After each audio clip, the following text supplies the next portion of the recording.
Hey everyone, welcome to Wax Pack Wisdom. I'm Jake T. O'Donnell.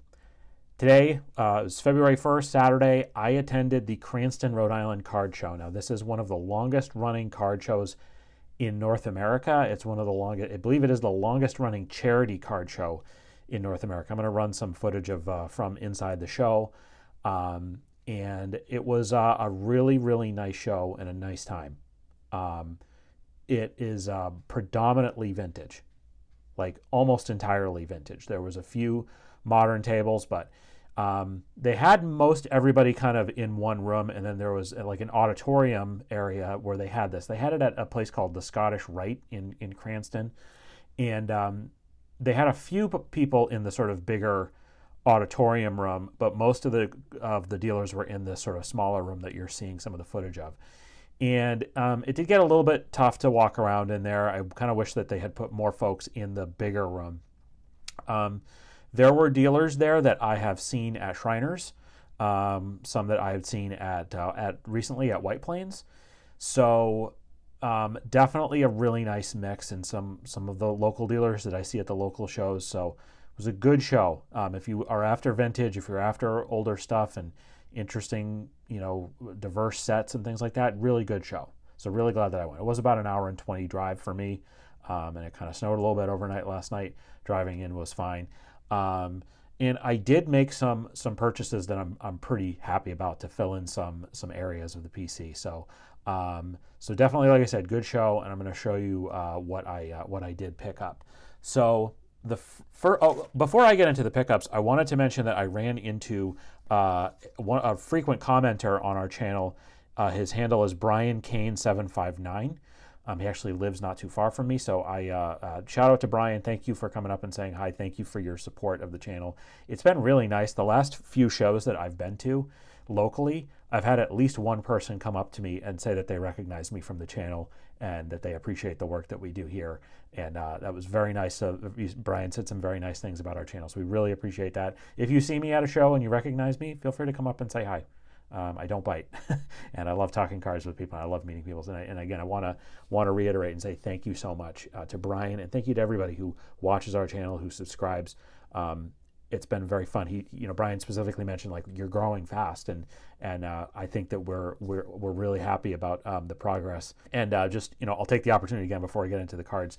I'll take the opportunity to mention again. I'm going to post this on Saturday after I get the video edited and everything. A reminder again that Tuesday night at 8:30 p.m. Eastern Time, I'm going to be on the live stream for Midlife Cards for Greg. He was gracious enough to invite me to join him, as well as other luminaries in the YouTube sports card community, Junk Wax Hero, Mike, and Dan from Dan's Vintage Baseball PC. So obviously I've met those two guys in person, and I haven't met Greg in person, but Greg's been incredibly nice and gracious to me.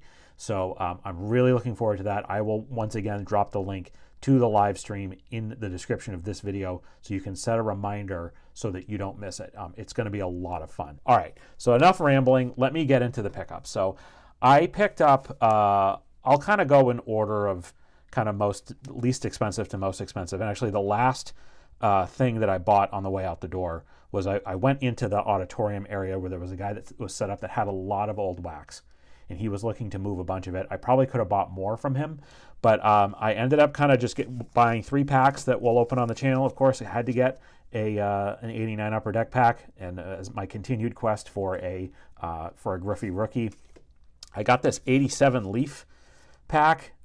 This is one of my favorite years it's sort of both Leaf and Donruss, and this is like more of the Canadian version. Obviously, there's some cool rookie cards in this. This is Bo Jackson and Greg Maddux and Mark McGuire and a few other good rookies potentially in this. And then the big one that I picked up was this.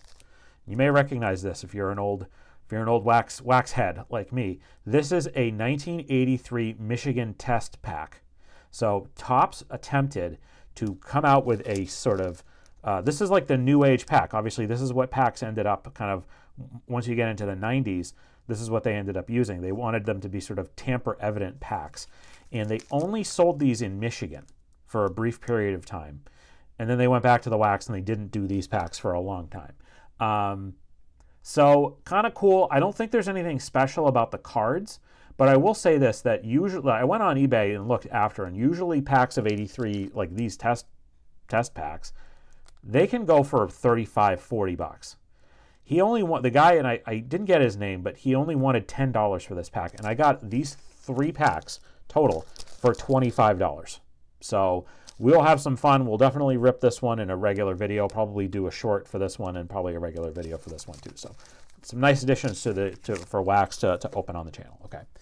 The next thing is a really nice addition to the Yaz PC. And this was, I had walked by this guy's table a couple times, and he had a bunch of like pictures and autographs and ephemera, memorabilia, things for sale. And then he had a binder, and he had some coins in it, and there was a Yaz coin that I don't have that was in his, that he had. And it was this 1965 Old London coin. Now, he didn't have prices on anything. I kind of was maybe hoping to just pay a few bucks for this. But he was like kind of insistent on looking up and seeing like what the coins were going for. He had quite a few of these in the binder, but like I said, they weren't priced. He had Mickey Mantle and Willie Mays and a bunch of others from this particular set. So I try to look it up too. He thinks it's the Salada coin. I said, no, it's Old London. Like, oh, okay, Old London, yeah, whatever. And look it up. And I found some graded ones that sold. A 5 sold for like 40 bucks. So I mentioned that to him. And he's like, oh yeah, that's what I want to sell it for, is 40 bucks.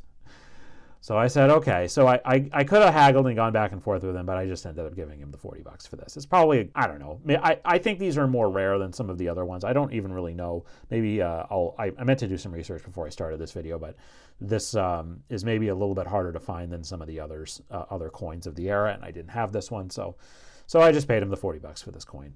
Maybe I overpaid, but it's still in pretty nice shape, and it's a nice coin. And it's nice to sort of knock more things off my Yaz PC list. So the last 2 were from dealers that I had seen at Shriners and other shows before. And I wanted to shout out, because I have his card and I gave him my Wax Pack Wisdom card, Richard Budnick, America's Pastime. He sets up at Shriners. He also sets up at I saw him at White Plains as well. It's the first time I've ever bought from him. He told me that his Facebook page got hacked and he lost all of his followers. So I would suggest folks, definitely check out, go to his website there, I'll move my finger so you can see it all, americaspastime.com. And I see him at the shows. I believe it's his wife that is there with him. He has tons of the binders of sets that people fill out sets. And then he has a lot of really great, vintage from all different eras. So he had a card that I was really interested in that I have sort of put it on my list after I sold another one of the cards of this player. I took it out of the semi-rigid that it was in and put it just in a regular penny sleeve, and it was this raw 1934 Goudey Mickey Cochrane. I had a 36 Goudey Mickey Cochrane that I sold recently. It was one of the cards that I had offered to Matt from Providence, who I did see today at the show. He was there. It was one of the ones that I had offered to him as part of the deal for the Cobb card, and he said he passed on that one. So, but I did end up selling it separately. And the reason why I sold that one is because I wanted either a 33 or 34 Goudey of Mickey Cochrane. I just think it's such a great image. So, and I decided to hone in on the 34 because this was more of the sort, because I don't have, this is actually my first ever Hall of Fame 1934 Goudey card. So he had this marked at 195 and he said he would go down to 160 for it. So I said that was fine. It's probably, maybe I'll get a 2. I'm going to send this into grade. It does have some creasing.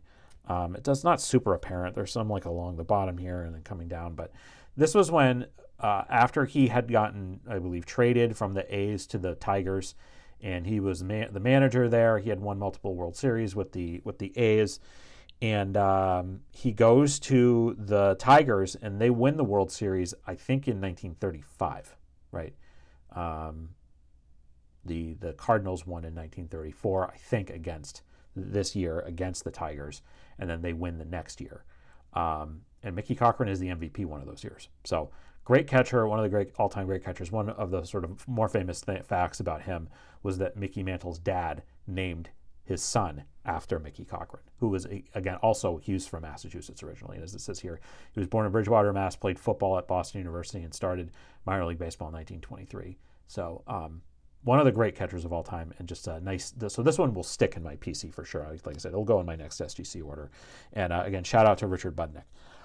And then the last card is a really nice addition to my Ted Williams PC that is a card that I feel like I don't really see a lot at shows. Not one of his Topps cards, not one of his Bowman cards, but a card from the 40s that I picked up from a dealer who I had gotten his card previously when I bought from him at Shriners before, Roger Farrell Till. He is a Tennessee-based dealer. He was there with his wife, and he had a lot of great stuff. He had a lot of great pre-war that I looked over that he had kind of in the back that he didn't have room to set it up. But I ended up getting this. I ended up getting this card instead from him. 1948 Swell Sports Ted Williams in an SGC 1.5. And this is, you just don't see a lot of these. And again, for a 1.5, there is some like light staining and some surface wear. But I think this card presents incredibly for a 1.5. I feel like a lot of the issues with the card are kind of on the back. There's like kind of looks like a pen smudge or something right there, and maybe a few other dings on the back. But he had this card marked at $295. I asked him if he would come down to $250, and he said yes. So that was the deal. I did look up the comps. The card comps closer to $200. But again, if you look at the front of this card, and again, this is what I'm trying to go for. I'm willing to pay up on a lower graded card if it presents well. And this card, I think, presents incredibly well for a 1.5. So this card came out in 1948. It was put out by the Swell Bubblegum, the Philadelphia Chewing Gum Corporation. I don't think they really did any other, maybe they did a few other sets. I'd have to look that up. But this card in particular commemorates the home run that Ted Williams hit in the 1941 All-Star Game. It was ninth inning, 2 men out. He hits, I believe it was a 3-run homer to win the game. And of course, that was the famous year. And you see there is, Joe DiMaggio is on this card as well. So I just kind of realized this, that this is the first card in my collection that has Joe DiMaggio on it technically from his playing days. So I don't have an actual his own Joe DiMaggio card. That is something I want to add. I want to get his 48 Leaf card if I find the right one, and I have the budget for it at the time. But this is the famous home run that Ted Williams hit in the 41 All-Star Game. Of course, it's the year that Ted Williams hits 406, and this guy, Joe DiMaggio, has the 56-game hitting streak. So really, really nice addition. The reason why, again, I paid up for it just because I think it presents nicely, and I just feel like you don't really see this card very often. So those were my purchases for today at the Cranston Card Show. Really happy with them. So let me know what you thought of those pickups. Again, please join me on the Midlife Cards live stream on Tuesday night, 8:30 p.m. Eastern Time. I'll link to it below. Set a reminder. Probably come back later in the week with later sort of next week with like pack rip and have a few other things. 59 Topps Friday is going to roll on. Figured out this week that if we stay on track and we do 59 Topps Friday every week, we'll finish it in June. So we'll see if we stay on track. Might be a few weeks here and there that we might have to take off. But we're getting down to it on 59 Topps Friday. And it's been fun. It's been a great journey. And we've got about 150 or so cards to go. So thank you to everybody who has watched and enjoyed that series. So again, thanks very much for watching. Let us know what you thought. Please subscribe to the channel if you've not. We really appreciate your support. This was a charity show in Cranston, so in that spirit, please check out our list of favorite nonprofits and charities below and consider supporting one of them. It would mean a lot. And also check out where you can follow us on all social media channels. So thanks very much for watching, and we will see you next time on Wax Pack Wisdom. Take care.